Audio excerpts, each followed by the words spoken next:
How to fix Nespresso Frother blinking red.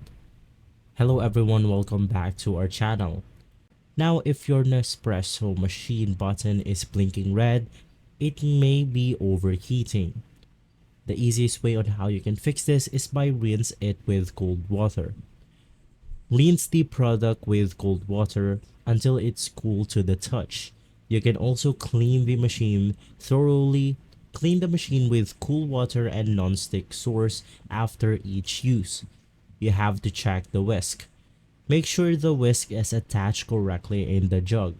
You also have to check the milk level. Fill the milk frother with one of the two max levels.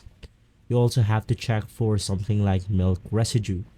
Traces of milk left on the machine can cause it to overheat. And if you want to hard reset or reset the machine right here, you can just press and hold both arrows simultaneously for 3 seconds. To confirm the factory reset, you can just press the button on the center of your machine right here. And so, if this video has been helpful for you, please consider by liking and subscribing.